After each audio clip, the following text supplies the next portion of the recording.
Hey everyone, and welcome back to the channel.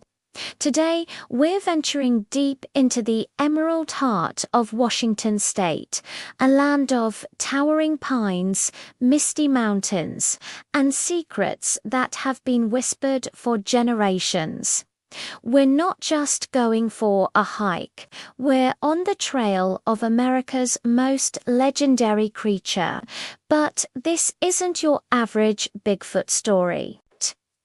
We're searching for a specific, forgotten Partha place where local legends claim the very ground holds a supernatural trace of the elusive Sasquatch. Our journey begins in the dense, often penetrable forests of the Cascade Mountains. For centuries, these woods have been the epicenter of Bigfoot sightings.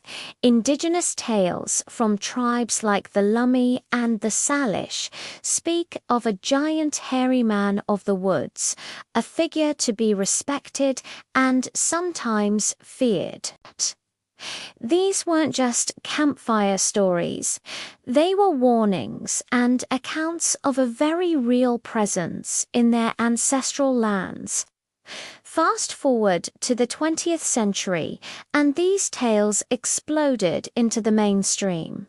From the famous Patterson-Gimlin film in 1967 to thousands of eyewitness accounts, the Pacific Northwest has remained the undisputed capital of Bigfoot country. But amidst all the well-documented sightings and famous hotspots, there are lesser-known legends, stories that are passed down quietly from one generation to the next within small, isolated communities. And that's what brought us here. We heard whispers of a place called Glimmerwood Trail. That's not its official name, of course. You won't find it on any park map or GPS. It's a name given by a handful of locals to a long-abandoned logging route deep in the Snoqualmie National Forest. According to the tale, this isn't just a trail where Bigfoot has been seen. It's a place where he, or it, leaves something behind. Something that glows. The story goes that on certain nights, particularly under the light of a full moon, massive human-like footprints can be found pressed into the damp earth. But these aren't ordinary prints. They are said to be coated with a faint bioluminescent substance, almost like glowing moss or fungi, that makes them shimmer with an eerie, otherworldly light. Now, as a creator, my first instinct is skepticism. Bioluminescence is a real phenomenon. Certain fungi, like the jack-o'-lantern mushroom or species of mycena, can glow in the dark. It's entirely possible that an animal could step on these fungi, transferring the glowing spores to its feet and then onto the trail. This would be a fascinating natural explanation, but the legend insists it's something more. The glow is described as being too consistent, too perfectly outlining the print, and fading within hours of the sun rising. It's almost as if the creature itself is emitting this light or is interacting with the forest in a way we don't yet understand. To find Glimmerwood Trail, we had to rely on a hand-drawn map given to us by a retired forest ranger who we'll call Dale. Dale worked these mountains for over 40 years. He's not a wild-eyed believer, but a pragmatic man of the woods. He told us he never saw a Sasquatch himself, but he did see things he couldn't explain. One night, while tracking a lost hiker, he stumbled upon the glowing prints himself. He described them as unsettlingly beautiful, a sight that made the hair on his arms stand up.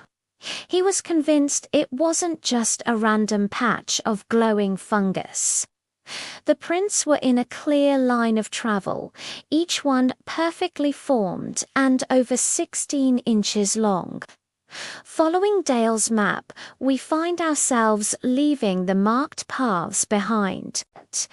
The air gets cooler, the trees grow thicker, and the sounds of civilization completely disappear, replaced by the whisper of the wind and the call of a distant raven.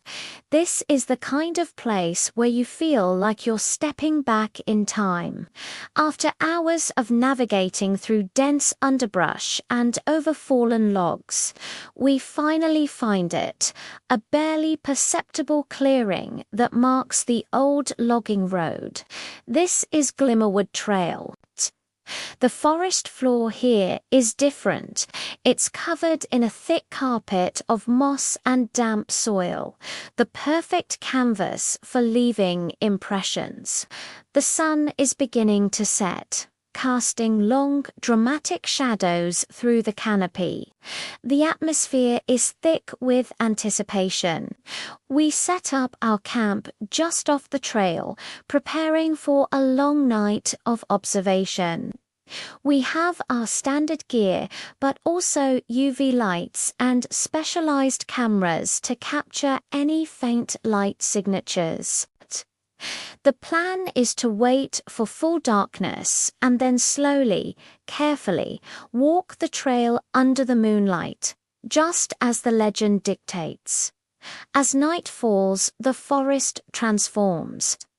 Every snap of a twig, every hoot of an owl feels amplified.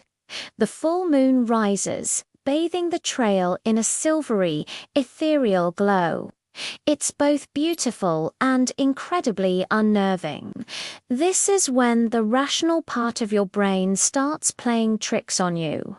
Is that shadow a tree, or is it something standing perfectly still, watching? Was that the wind, or a heavy footfall just beyond the light of our headlamps? We begin our walk. For the first hour, nothing. Just the crunch of our own boots on the damp earth. We scan the ground meticulously, our eyes straining to see any sign of the legendary glow. Disappointment starts to creep in. Maybe the story was just that story, a local myth to spook tourists or a misinterpretation of a natural event. But then my partner stops dead in his tracks. He points his flashlight at a spot just off the main path, near the base of an ancient Douglas fir, and there it is. At first, it's hard to make out, but as our eyes adjust, it becomes undeniable. A faint greenish-blue light emanates from the ground.